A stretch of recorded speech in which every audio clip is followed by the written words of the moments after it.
Alors, avant d'entrer directement dans l'enseignement, j'aimerais magnifier Dieu. Alléluia. Il est très important de pouvoir, au-delà de tout ce qu'on fait, remercier Dieu pour ce qu'il est. Alléluia. Alors, lorsqu'on parle des attributs de Dieu, on pense uniquement à 3 attributs de Dieu. Ces 3 qui sont vraiment enseignants du Dieu omnipotent, Dieu omniscient, Dieu omniprésent. Alléluia. Mais il y a un attribut de Dieu. C'est vrai que Dieu aussi, il a notre attribut, Dieu éternel, vous voyez. Mais il y a un attribut de Dieu qui est juste merveilleux. Alléluia. Dieu ne change pas. Dieu est inchangeable. Et c'est juste glorieux de le réaliser, de le découvrir, de comprendre que notre Dieu est inchangeable. Alléluia. Vous savez, tout est sujet à changer sous le ciel, sous le soleil. Alléluia. Mais connaître un être qui ne change pas. Et je peux vous choquer, même dans la dimension angélique, les anges changent. Alléluia. Les anges changent.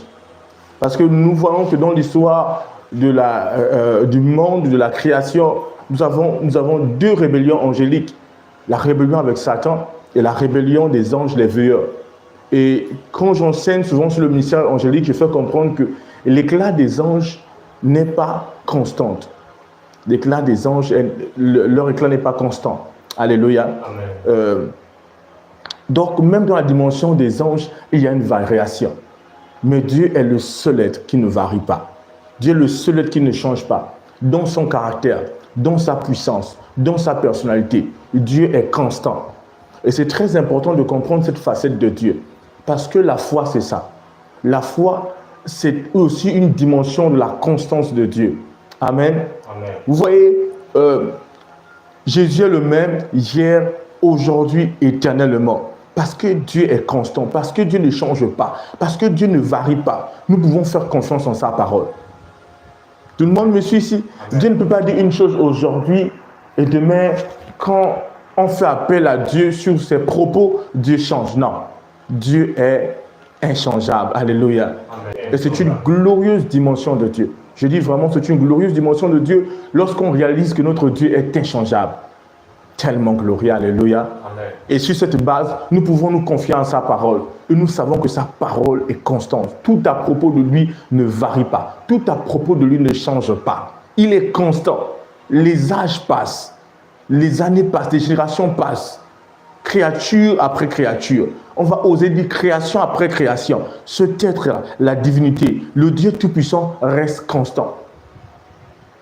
Alléluia. Amen. Dis gloire à Dieu. Et parfois, il est très important de magnifier Dieu pour cela, de magnifier Dieu pour sa constance, de magnifier Dieu pour ce qu'il est. Alléluia. C'est pourquoi vous pouvez faire confiance en l'amour de Dieu. Parce que son amour, Dieu ne connaît pas t'aimer aujourd'hui et demain ne t'aime pas. Dieu ne sait pas comment se fragiliser dans son amour pour toi. Non, Dieu est constant. S'il t'a tellement aimé, il continuera à tellement t'aimer. Dieu ne peut pas t'aimer aujourd'hui et demain ne t'aime pas.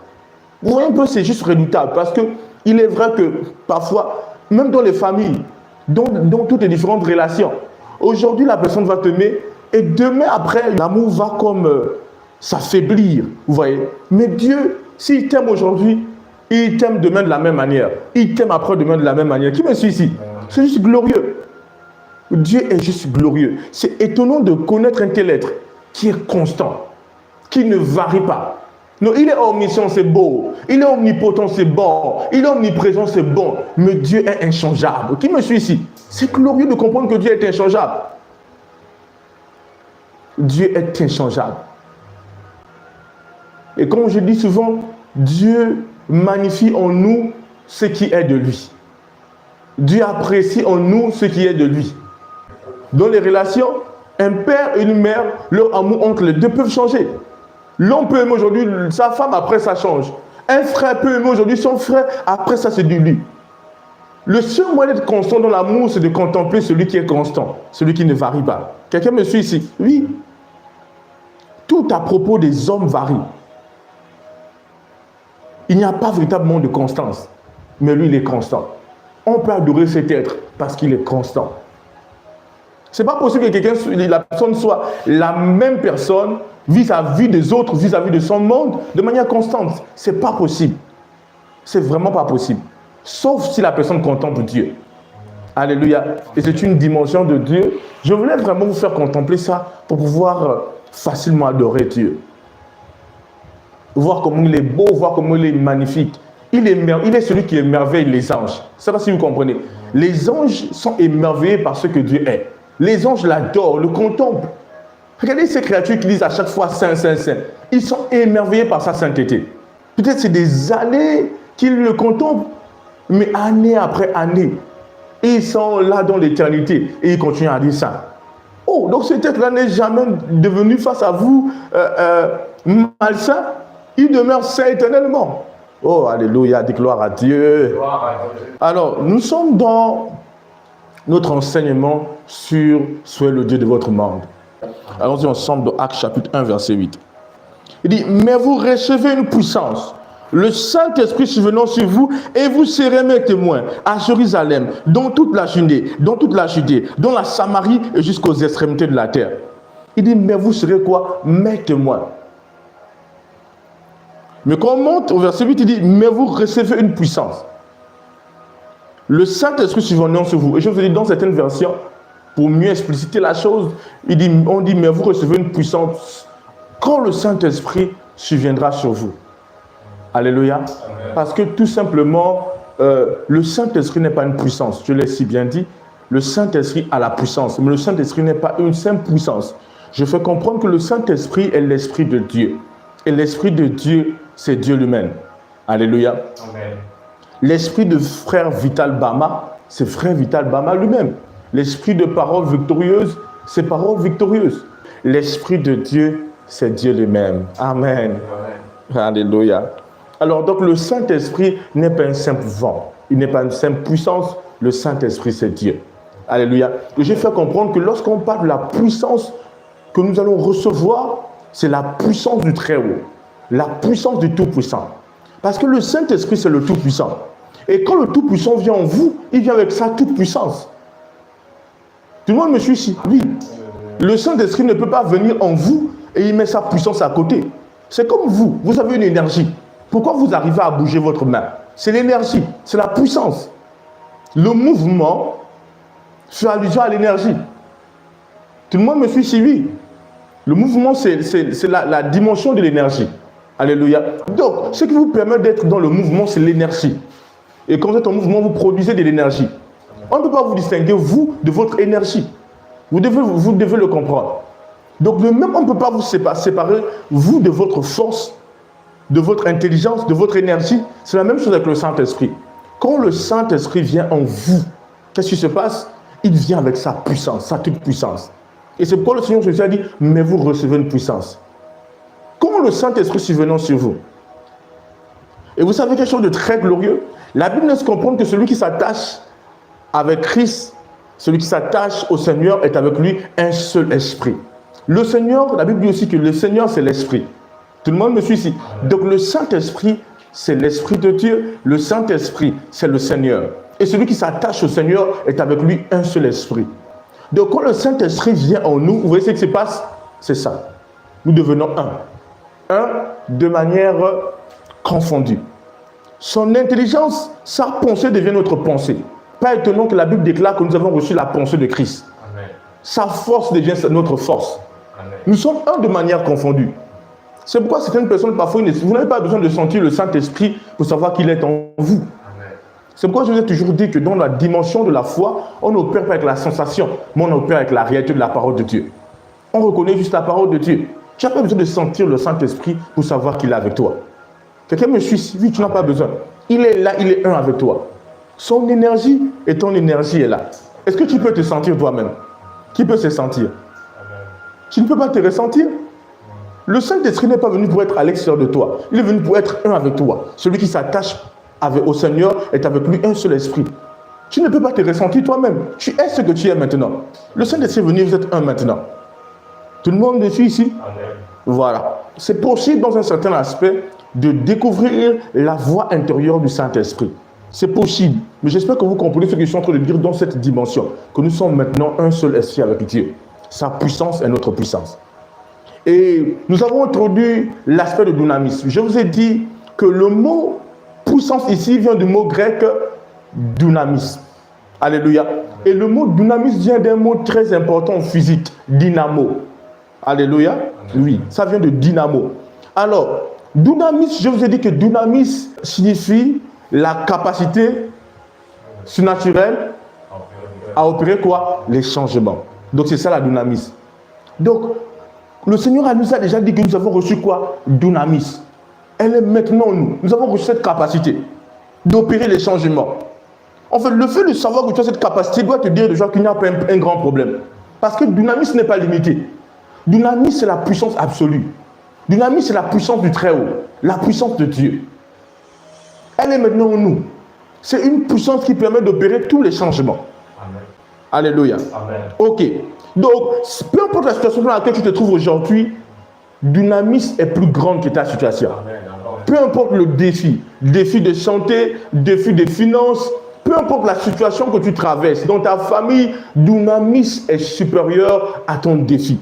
Dynamis est la capacité de Dieu, la puissance de Dieu, cette capacité surnaturelle à opérer des changements. Dynamis a la capacité de changer toutes les circonstances. Dynamis a la capacité de renverser tous les événements et à ta guise. Amen. Tout le monde me suit ici? Amen. Alors, nous avons compris que nous avons dynamis. Et nous avons vu qu'il est important de savoir comment redirectionner dynamis. Parce que quand je le dis souvent, en Christ, nous ne travaillons pas pour posséder. Nous ne faisons pas d'efforts pour posséder. Nous faisons d'efforts pour manifester.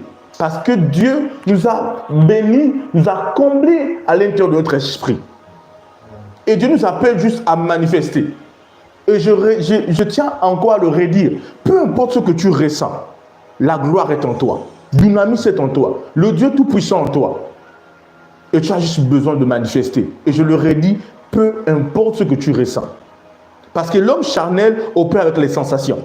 Parce qu'il ne sent pas, il se dit qu'il n'a pas. Quelqu'un me suit ici? Amen. Oui.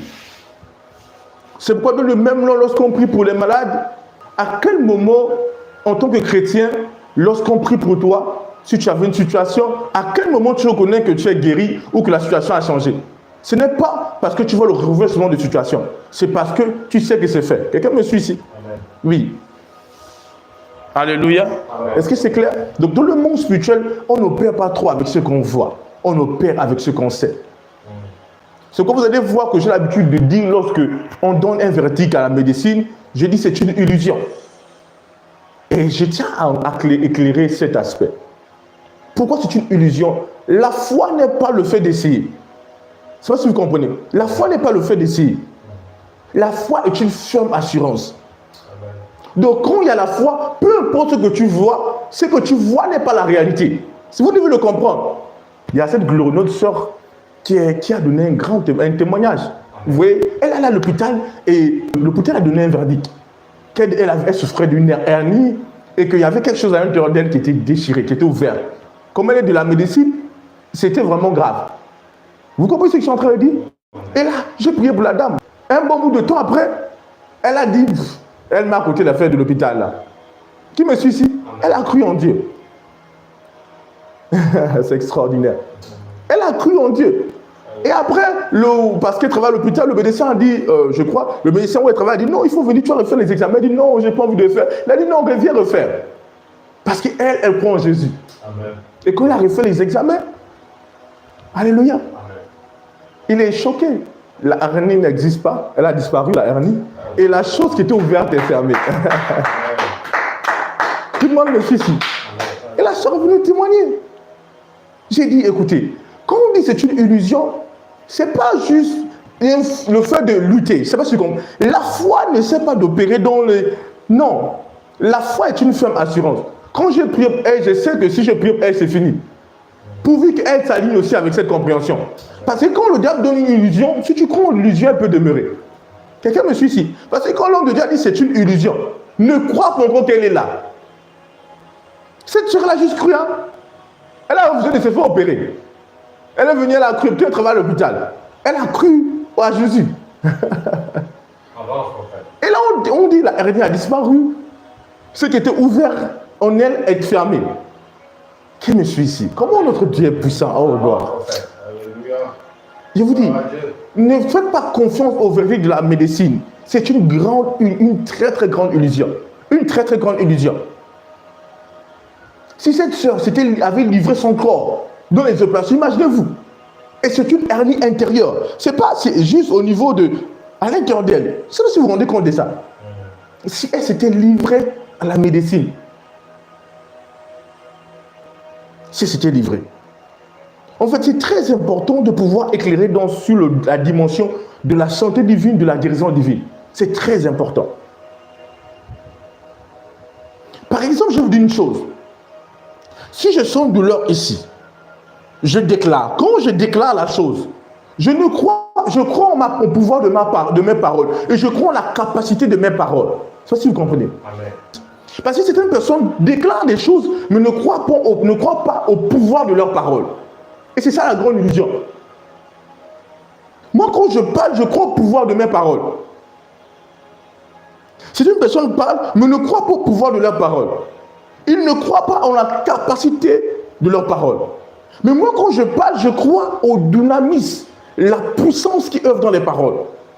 Et c'est ça la foi. Le Seigneur a dit, si tu dis à la montagne, ôte-toi de jette-toi dans la mer, sans douter. Et donc le verset dit, si tu crois que ce que tu as dit arrivera, cela arrivera. En fait, ce n'est pas d'abord parce que tu n'as pas vu la chose bouger. Est-ce que tu crois que ce que tu as dit arrivera? Je ne sais pas si vous comprenez ce que je suis en train de dire. Ce n'est pas d'abord, oh, la montagne a bougé. Non. C'est pas ta concentration doit pas être sur la montagne. Ta concentration doit être, est-ce que tu crois que ce que tu as dit est une réalité? Je ne sais pas si vous comprenez. Amen. Je tiens à corriger certaines personnes qui marchent sur la foi. Parce que c'est très important de le savoir. Par exemple, si toi tu prends des médicaments, tu marches sur la foi, il y a une différence entre, tu peux prendre les médicaments et croire en la puissance de Dieu. Croire en la puissance de Dieu, croire en l'efficacité du pouvoir de Dieu. Parce que vous devez comprendre une chose, il y a une marche dans la foi. Il y a des gens dans leur marche dans la foi, peut-être ils prenaient des médicaments, c'est vrai qu'ils ont des médicaments, mais ils vont se concentrer sur la marche dans la parole de Dieu, à travers la parole de Dieu. Ce qui fait qu'au début, ils peuvent prendre tous les médicaments, après un moment, ils vont jeter certains, ils vont abandonner. S'ils prenaient 2 comprimés par jour, avec la marche, la foi va maintenant prendre un comprimé. Au fur et à mesure, il va laisser. Regarde, monsieur ici. Amen. Vous devez comprendre que la foi n'est pas croire aux éléments extérieurs pour. La foi n'est pas croire aux médicaments pour te guérir. Je ne sais pas si vous comprenez. La foi, c'est croire en la parole de Dieu. La foi, ce n'est pas croire en une substance extérieure. C'est vrai que les substances Dieu peut inspirer des substances, mais les substances là, ce n'est pas ça. Tu ne dois pas croire en elles. Tu dois croire en la puissance de Dieu qui œuvre. Amen. Qui me suit ici? Oui, c'est très important de le comprendre. Parce que certaines personnes parlent, mais ne croient pas que leurs paroles sont imbibées de puissance. Certaines personnes essaient d'œuvrer dans la foi, mais ne croient pas en réalité dans la parole de Dieu. Tout le monde me suit ici. Amen. Parce qu'il dit, si tu dis et tu crois que ce que tu as dit arrivera. Il n'a pas dit si tu dis et tu vois la montagne se déplacer. Tu peux avoir un verdict de la médecine, on dit tu as atteint du VIH. Les médecins ont dit ça, ok. C'est ce que les médecins ont dit. Est-ce que tu crois en ça? Ou est-ce que tu crois en la puissance de Dieu qui te guérit? C'est pourquoi il faut comprendre une chose. Si tu marches avec la foi, tu n'as pas besoin du verdict de la médecine. Je ne sais pas si vous comprenez ce que je suis en train de dire. Tu n'as pas besoin de parce que vous devez comprendre une chose. Certaines personnes ne comprennent pas, mais nous qui opérons dans ce ministère de guérison, nous comprenons ces choses. Les médecins sont pilotés aussi par des démons. Vous devez le comprendre. Il y a des gens qui meurent par des erreurs de prescription. Il y a des gens qui meurent parce que les mauvaises opérations. Aujourd'hui, où les gens ont la capacité de tricher, même dans les écoles de médecine, la médecine n'est pas fiable. Et il y a encore dedans ce groupe de personnes, des gens qui font des instrumentations, des expériences avec le corps humain, avec les organes humains, c'est autre chose. Combien de fois j'ai prié pour des personnes où la médecine a raté? Combien de fois j'ai prié pour des personnes qui ont donné des faux verdicts? Vous vous souvenez? Parfois, les gens viennent. Vous vous souvenez la soeur qui était venue à l'église et on avait dit qu'elle était à tant de mois de grossesse. Et moi, j'avais dit que ce n'était pas ça. On a dit que c'était une fille, j'ai dit que c'était un garçon. Et pourtant, l'échographie et les médecins avaient dit non. Ils ont dit qu'elle était au 8e mois. Moi, j'ai dit c'est au 7e mois. Ils ont dit c'est une fille, j'ai dit c'est un garçon. Amen. Mais eux, avec leurs appareils. La dame, la soeur, À un moment, le temps d'accoucher arrivé, ça n'a rien. Elle change d'hôpital. Quand elle va dans un autre hôpital, on va faire comprendre à la dame qu'en fait, tu n'étais pas au mois, tu n'étais pas au 9e mois, tu es encore au 8e mois. Donc, pendant que j'avais dit qu'elle était au 7e mois, c'était vrai. Je ne sais pas si vous comprenez. Amen. Et après, on annonce à la dame que non, mais ce n'est pas une fille, c'est un garçon. Amen. Je ne sais pas si vous comprenez. Et vous devez comprendre que vous marchez dans la foi, vous ne devez pas vous confier à la médecine.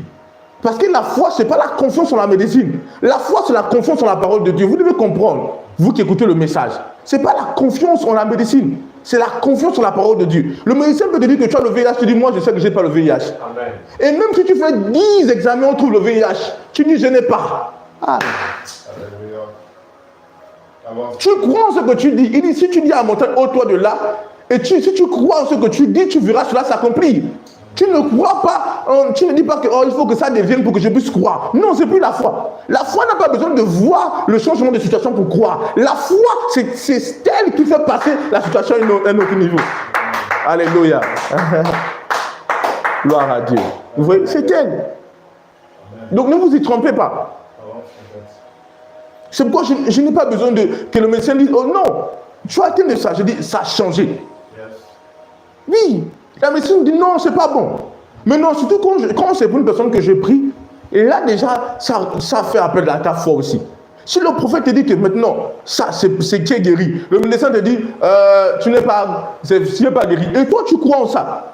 Je vais expliquer ça. Vous savez, quand on échange avec les chrétiens, c'est compliqué. Lorsqu'on prie pour un païen, c'est autre chose. Mais lorsqu'on prie pour un chrétien, c'est autre chose. Regardez, parce que quand un chrétien a dunamis en lui, un chrétien a la capacité de créer des situations. On est en train de voir comment dunamis se directionne.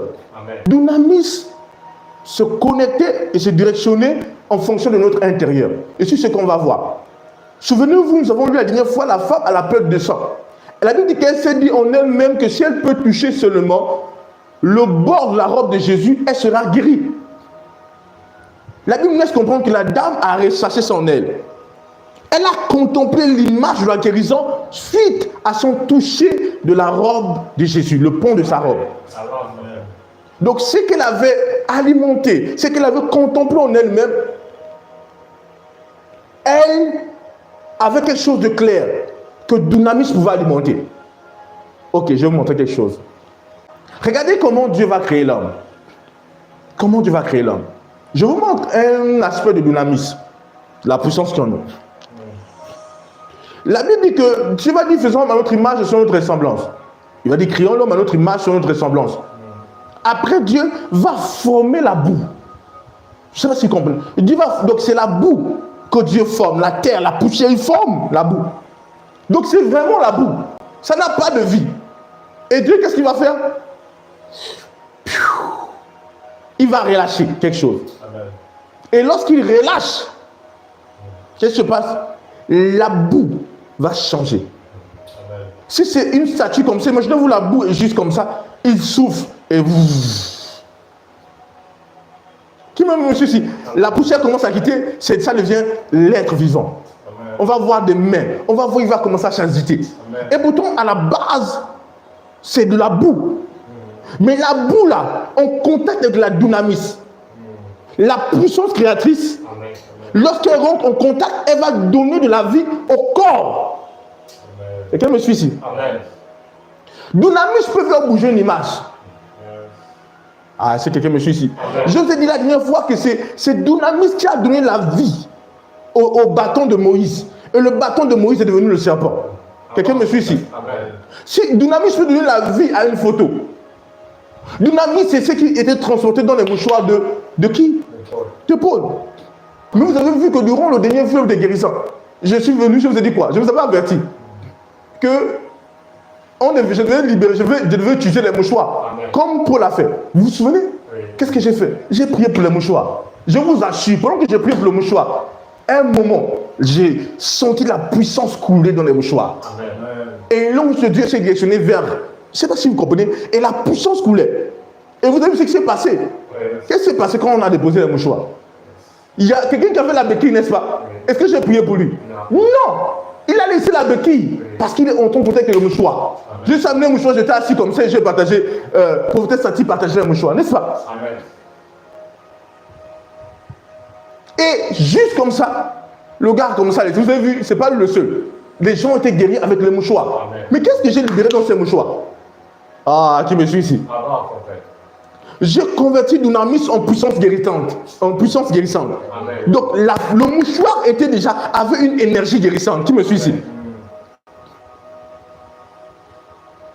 Dis gloire à Dieu. Gloire à Dieu. Et vous avez vu ce qui s'était passé le jour du programme des fleuves de guérison. Alors, j'aimerais dire quelque chose de très important. Je disais que c'est compliqué lorsqu'on prie pour un chrétien. Pourquoi? Parce que le chrétien aussi a Dunamis en lui. Et lui aussi, Dunamis, il crée ses circonstances. Il crée ses réalités. Donc, si par exemple, pendant que je dis tu es guéri, lui, il se voit être malade, il y a comme une lutte. Ah, qui me suit ici? Donc, il y a une lutte. Moi, je devrais créer pour lui. Lui, à l'intérieur de lui, il y a une lutte. La puissance est en train de remettre la maladie. Or, si c'est pour un incroyant, qui me suit ici? Bon. C'est quoi parfois quand je prie pour certains chrétiens, je dis ne prie pas. Parce que parfois quand il prie, il connaît encore son incrédulité là. Quelqu'un me suit ici. Quand je prie pour un chrétien, moi je dis ne prie pas. Reste silencieux. Et vous avez vu qu'il y a des guérisons où je ne prie pas. Je ferme juste les yeux, je suis comme ça. Vous avez remarqué ça? Je suis juste comme ça. Je ne dis pas Père au nom, je détruis, je ferme juste les yeux, je laisse comme ça et je passe. Dunamis. Dunamis est extraordinaire. Dunamis a la capacité de changer toutes les réalités. Donc peu importe ce qu'on t'a diagnostiqué, depuis longtemps, ou peu importe ce qu'on t'a diagnostiqué, ce qu'on t'a diagnostiqué n'est pas la réalité. La réalité, c'est ce que tu acceptes. Amen. En Christ, c'est comme ça. Parce que Dunamis va donner vie à ce que tu acceptes. Regardez, la femme à la peur du sang était convaincue en elle-même que si je touche Jésus, c'est fini. Je ne sais pas si vous comprenez. Yes. Elle était convaincue de telle enseigne qu'elle s'est exposée. Je vous ai dit, durant ce temps, c'est une femme qui était impure. Donc elle ne devait pas venir se mélanger aux gens. Certains disaient, selon les études, qu'elle risquait même la lapidation. C'est-à-dire qu'on pouvait la lapider. Quelqu'un me suit ici?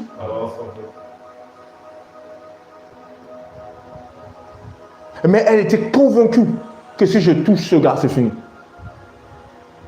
Elle dit non, peu importe. Je sais que quand je le touchais, on dit, attends, mais il dit, si je le touche seulement, c'est fini. On dit, si je peux seulement le toucher, il n'a même pas besoin de me voir. Quelqu'un me suit ici. Elle est venue. Pendant qu'il y avait l'agitation, elle a touché Jésus. Et Jésus dit, quoi? Il dit, la vertu est sortie de moi. Amen. La dunamis a été convertie en vertu guérissante. Parce que quand elle vient changer une situation de maladie, elle est la puissance de la guérison. Amen. Nous sommes en train de voir Dunamis. Nous sommes en train de voir comment utiliser Dunamis. Comment directionner Dunamis. Cette puissance qui est en nous. Comment la donner de mouvement. Comment dire à Dunamis, Dunamis, je veux que tu changes tes situations. Parce que Dunamis peut tout changer. Situation de maladie, situation de misère, de pauvreté. Peu importe le cas, Dunamis peut changer. Donc, mais j'ai dit la dernière fois et je le redis encore, nous n'avons pas un manque de dunamis. Nous ne sommes pas dans les carences. Il n'y a pas une carence de dunamis. Amen. Il y a juste une carence de comprendre comment utiliser et directionner dunamis. Amen. Tout le monde me suit. Je vous ai dit, dunamis peut redonner la vie à une image. Si on prend une image, on connaît dunamis, l'image peut bouger, devenir nette. Imaginez-vous la terre. Essayez de vous imaginer. La boue que Dieu a façonnée à Adam. Et Adam devient être vivant. Essayez de vous imaginer. Hein? Tout le monde me suit ici? Oui. Dunamis est puissant. Alors, donc, vous avez Dunamis en vous. Elle est là, la puissance. Vous devez pouvoir connecter Dunamis avec quelque chose à l'intérieur de vous. Dunamis est assise et Dunamis a besoin de quoi? Que vous la connectez avec quelque chose de réel. Et quand vous la connectez avec cette chose, elle branche, elle donne vie. Et maintenant, cette chose se concocte à l'intérieur de vous. Et la dernière fois, j'ai parlé de l'imagination, de l'émotion ou du sentiment. Et j'ai parlé aussi de quoi? Des paroles. Amen. Ces trois éléments sont très importants pour permettre à Dunamis d'œuvrer. En fait, en réalité, c'est quoi la foi? La foi est une ferme assurance. Amen. Je te fais comprendre que Jésus a dit que si tu dis une chose et tu crois que ce que tu as dit arrivera, cela arrivera. Amen. Donc la foi est aussi la conviction. Si tu dis une chose, tu dois être convaincu que cette chose arrivera. Amen. Et quelqu'un me suit ici. C'est quoi être convaincu? C'est simple. Tu peux voir avec ton imagination, mais ne pas être convaincu. Maintenant, il y a un point très important, c'est que voir te porte vers la conviction. Amen. Regardez, notre intelligence ne sait pas si l'image n'est pas réelle ou est réelle. Tout le monde me suit ici. Amen. Certains de vous ici, vous êtes assis un jour, un moment, vous avez pensé, permettez-moi du terme, à un deuil, un décès, un malheur. Et vous avez eu sérieusement peur. J'ai déjà vu des gens qui pensent au jour de leur mort. Et ils pleurent eux-mêmes. Tu penses à quoi? Je suis en train de penser le jour que je vais partir. Oh! Et la personne est vraiment troublée parce que la personne se dit, hey, comment on va me pleurer? J'ai vu des gens qui sont stupides comme ça. Hein? Quelqu'un dit, comment on va me pleurer? Il pense, ah, ça va être grave. Et là, il se met dans les émotions. Est-ce que l'intelligence se dit que c'est faux? L'intelligence ne se dit pas que cette image-là n'est pas... L'intelligence ne connaît pas ça. Ce que tu vois, l'intelligence te donne les émotions en fonction de ça. Quelqu'un me suit ici? Oui. Et aujourd'hui, par exemple, on a... je n'ai jamais mis ça. Je ne sais pas. Il y a le genre de jeu vidéo là, avec des cartes. Vous avez vu les versions 3D. Donc vous voyez qu'aujourd'hui, c'est tellement développé. Et si on vous met cela, vous allez avoir l'impression que vous êtes dans la réalité. C'est la réalité virtuelle. Oui. Donc vous pouvez voir quelqu'un comme ça, qui il a peur. Parce que l'intelligence ne se dit pas est-ce que c'est vrai ou c'est faux. Il est dans les émotions de ce qu'il voit. Donc voir est un élément très important dans la foi. Amen. Parce que le gars le met juste une casse.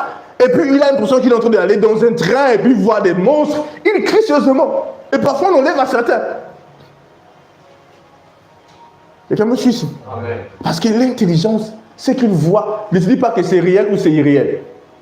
L'intelligence, tout ce qu'il voit, il reconnaît ça comme étant une réalité. Oh mon Dieu. Amen. Qui me suit ici? Amen. Donc la foi commence par voir à l'intérieur. Et n'oubliez pas, lorsque je parle d'Abraham qui est le père de la foi, je montre que Abraham ne croyait pas même après que Dieu l'a dit qu'il aura des descendants. Dieu dit à Abraham, tu seras le père d'une multitude. Abraham n'a pas cru. Abraham dit encore à Dieu, Dieu, non, mais mon serviteur, c'est lui qui va hériter de ma maison. Jusqu'à ce que Dieu puisse faire sortir Abraham et dit, Abraham, regarde les étoiles. Abraham, il dit, si tu peux compter, quelle sera ta descendance? C'est à ce moment qu'on dit qu'Abraham crut. Abraham eut confiance en Dieu. Donc voir va de pair avec croire. Croire, voir est un élément essentiel pour croire. Mais pas voir avec les yeux physiques, voir avec les yeux de ton imagination. Ta capacité créatrice se trouve dans l'imagination. C'est simple. Écoutez, la foi rend les possibilités, les choses impossibles possibles, n'est-ce pas? Amen. Dans quelle dimension tu peux te voir avoir l'impossible? Hein? C'est dans l'imagination. Amen. Hein, n'est-ce pas? Oui. Quelqu'un peut ne pas avoir une Ferrari, mais dans son imagination, il peut se voir, je suis en train de conduire la Ferrari. Yeah. Dans ton imagination là-bas, tout est possible. Amen. Or, la Bible dit tout est possible à celui qui croit. Amen. Les yeux physiques ne peuvent pas opérer avec la foi. Yeah. Les yeux de ton imagination, c'est ton imagination qui opère avec la foi. Parce que l'imagination est connectée à la dimension des possibilités infinies. Tout le monde me suit ici? Amen. Amen. Amen. Alléluia. C'est très important de le comprendre. Et l'imagination, c'est ça son arrêt. Dieu ne t'a pas donné ton imagination comme ça. L'imagination est un élément central de l'être. L'imagination est la capacité créatrice que Dieu a mis dans les fils de Dieu. Je vais vous choquer, je vous choque. Il y a une différence entre créer et former. Vous voyez, il y a une différence entre créer et former. Dieu a formé un corps à Adam. Quand Adam n'était pas à l'extérieur, Adam était à l'intérieur de Dieu. À qui me suit ici? Adam était créé et Dieu a formé Adam un corps. Quelqu'un me suit ici? Amen. Je pense que je vais développer ça plus tard. Alléluia. Amen.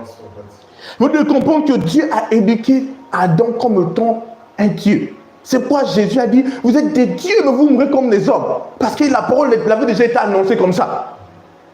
L'homme est un Dieu créé. Et nous, les fils de Dieu en Christ, sommes des dieux nés. Je vous ai déjà dit ça. Amen. Donc la dimension de l'imagination Dieu n'a pas donné pour rien à Adam. Aujourd'hui, nous sommes assis sur des chaises. Aujourd'hui, j'utilise un micro, une montre, une ring light, un téléphone. Ça vient d'où? C'est le produit, le fruit de l'imagination des individus. La dimension de créateur que Dieu avait mis à Adam. Même après la corruption, Adam continue à utiliser ça. La race adamique continue à utiliser cette dimension. Avant de créer la chaise, il faut imaginer la chaise. Avant de créer le ventilateur, il faut l'imaginer. Avant de créer le téléphone, il faut l'imaginer. Avant de tout créer, il faut imaginer. L'imagination est la dimension créatrice. Et ce sont des réalités que les chrétiens ne connaissaient pas vraiment. On n'enseignait pas ça à l'église. Désolé, c'est un truc que je vous dis. Certaines personnes au début se disaient, quand on enseigne des choses, ils se disent, mais est-ce que ça c'est pas un peu la magie ou des choses comme ça? Mais ils ne comprennent pas que Satan prend les vérités de Dieu et les corrompt. Qui me suit ici? Oui. Dieu est le créateur de toutes choses. Et Satan le sait. Quelqu'un me suit ici? Satan savait qui était Adam. Quand vous allez lire la Bible, vous allez voir que Dieu parle beaucoup d'imagination. Mais c'est les enfants de Dieu qui ne voient pas ça avec la lumière. Je vous dis que le père de la foi, Dieu l'a appris à imaginer. Et après qu'il a imaginé, on dit Abraham crut. Abraham a cru. Allez-y lire dans Genèse chapitre 15, vous allez voir qu'Abraham a cru après avoir imaginé. C'est ça la loi fondamentale de la foi. Hey. La loi fondamentale de la foi, c'est utiliser l'imagination. Il y a des gens dans leur tête, ils imaginent que les mauvaises choses, ils n'ont pas de bonnes choses. Je vais vous dire une chose. Vous avez vu le projecteur, n'est-ce pas? Projecteur vidéo. Amen. Vous voyez, il y a comme une lentille qui projette une lumière. Et la lumière nous projette les images. N'est-ce pas? Amen. Mais le central, tout se passe dans le projecteur. Et ça projette juste les images. Tout le monde me suit ici? Amen. C'est comme ça la réalité physique. La réalité physique n'est que la projection de quelque chose intérieur. J'ai déjà fait un live ici où j'enseignais sur, je parle de la visualisation. Il y a même un jour où j'ai choqué, certains étaient étonnés lorsque j'ai parlé de la loi des trois yeux. Ou un peu. Et quand je l'ai dit, certains se sont dit, oh, est-ce que ça se passe des choses un peu obscures? La loi des 3 yeux. Mais la Bible laisse comprendre, nous parle d'un œil que beaucoup de chrétiens ont ignoré. N'est-ce pas? Amen. On dit le Dieu de ce monde a obscurci, a aveuglé leur intelligence afin qu'ils ne voient pas briller la splendeur de l'évangile. Oh! Il a aveuglé leur intelligence. Je vous ai démontré qu'il est possible d'aveugler l'intelligence. Donc l'intelligence est une vie en esprit. C'est l'œil véritable. Ah, qui me suit ici? Est-ce que vous comprenez ce que je suis en train de dire? Il y a encore des enseignements là-dessus. Je soutiens ça, je démontre avec la parole de Dieu. Amen. Oui, c'est des réalités comme ça que le monde des ténèbres essaie d'utiliser des choses comme ça. Et parfois des chrétiens qui ont le monopole de ça ne comprennent pas. Oh, ça c'est un peu... Non, la spiritualité. Nous sommes les maîtres en esprit. Amen. Et la parole de Dieu a toutes ces réalités. Amen. Quelqu'un peut avoir ces 2 yeux physiques qui semblent être ouverts, mais il aveugle. Si on aveugle ton intelligence, tu es aveugle. Quelqu'un me suit ici? Amen. Oui. Si on obscurcit ton intelligence, tu marches mais tu es un aveugle. Ton intelligence est l'œil central. Le fondamental. Et qu'est-ce que ton intelligence utilise quelle vue? Ton intelligence utilise l'imagination. Dieu dit à Abraham, écoute, tu seras le père d'une multitude. Abraham dit oui, ok. Mais Abraham ne croit pas. Jusqu'à ce que Dieu fasse voir à Abraham les étoiles. Il dit, compte les étoiles. Abraham dit, imagine. Telle sera ta descendance. On dit Abraham eut confiance à Dieu. Dans notre version, on dit Abraham crut en Dieu. Amen.